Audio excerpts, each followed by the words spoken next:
Hello mga katombots! Welcome to Tito Mike's Kitchen! Ito, grabe, Hainanese chicken ang aking niluto. May kalasa tong lutong Pinoy.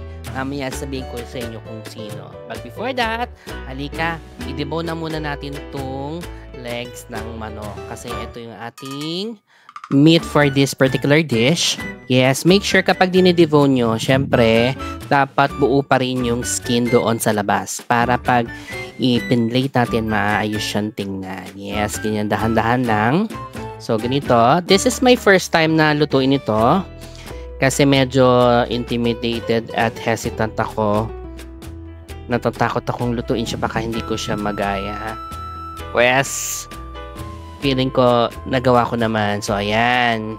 Eto na. Nandun na tayo sa bandang gulugod ba to? I don't know the part. Basta yung nasa taas na siya. Medyo mahirap tanggalin.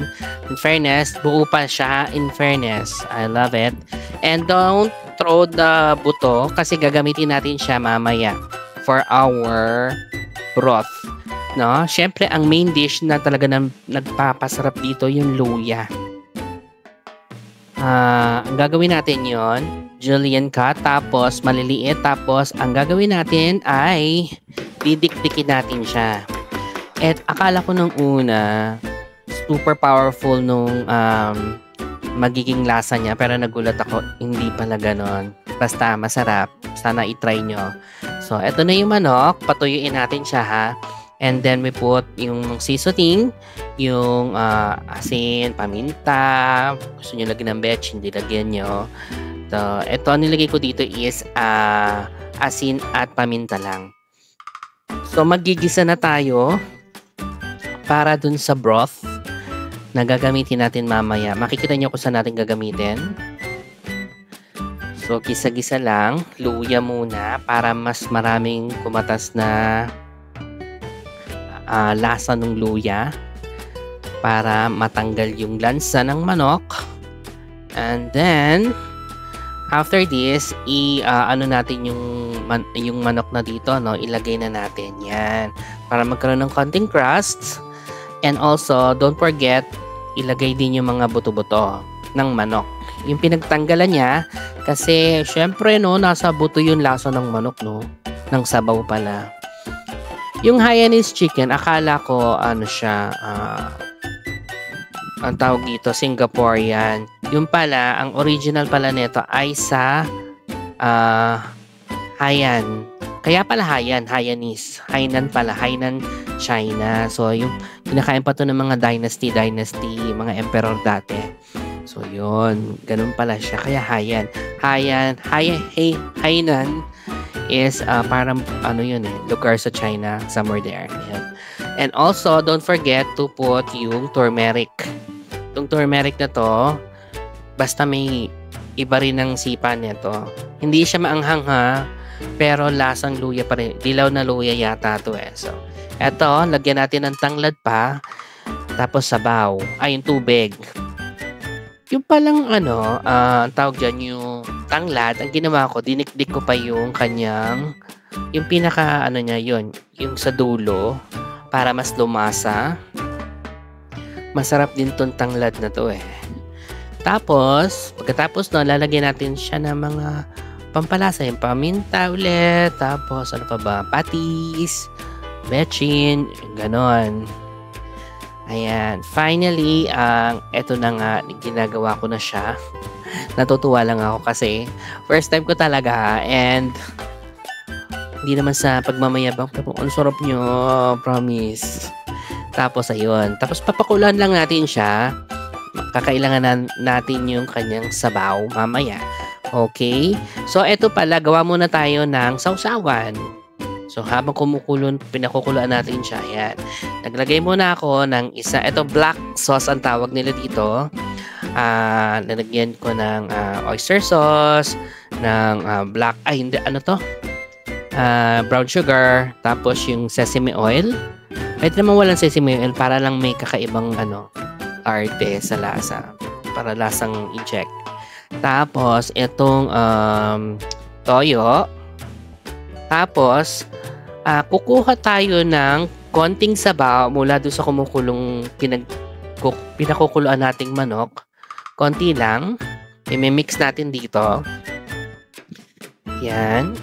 And then, kanawin na natin siya. Yan. Halu-haluin lang natin hanggang malusaw yung sugar natin.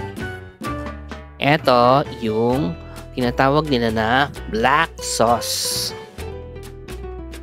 Ang sarap din ito. Hindi siya ewan ko ba. Ang sarap. Basta. Masarap din siya. Tapos, ito yung ginawa ko dun sa natin. Nagpakulo muna ako ng oil.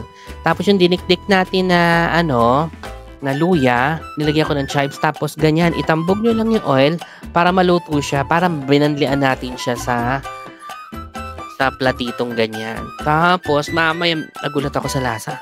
Diba? Ang sarap. Tapos, eto na, kumukulo na siya. Then, tatanggalin natin yung mga laman. Okay? So, ngayon, magsasaing na tayo. So, ganyan karami yung nilagay ko ay yung lulutuin kong sinaing. So, nahugasan ko na siya. And then, kukuha tayo ng sabaw dun sa natin. Salain din natin. Hindi natin kailangan yung mga luya-luya and sibuyas. Sabaw lang kailangan natin. So, isa. Ako kasi, dalawa. Pag ako kasi nagluto sa kalan lang ng sinaing, so, 1:2. Minsan 1:1/2. Depende sa gusto ko, sa klase ng bigas na niluluto ko. Tapos ayan, sasaing lang natin siya. Alam niyo naman kung ano yung tsura ng sinaing, no? So, mamaya, makikita natin yung tsura niya. Okay, so, maghiwa na tayo ng manok. Ganito yung paghihiwa.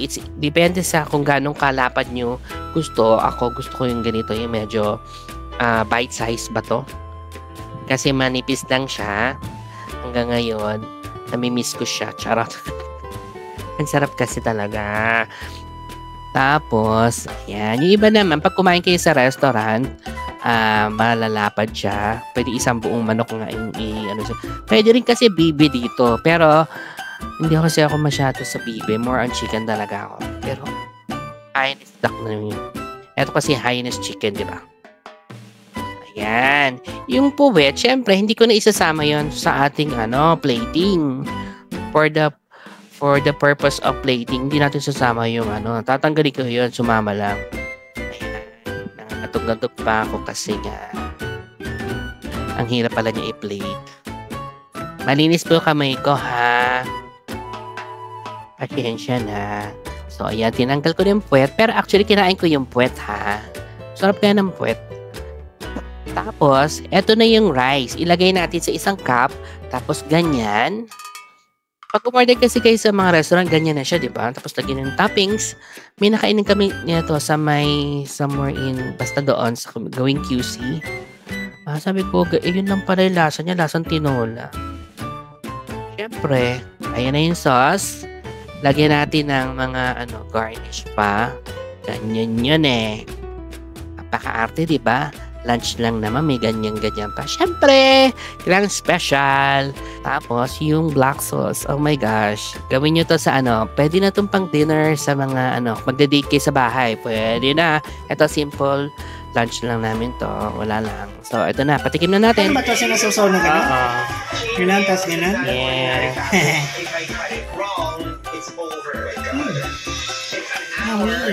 Hindi siya kumakain ng ganyan kasi lasang tinola. Pero masarap. Diba? Yung chicken ang sarap. Medyo siya masarap. Sabi ko, kung ayaw niya, okay lang. Pero kakain. It's so yummy. Ito na ang ebidensya kung masarap ba talaga. Yun lang. Bye!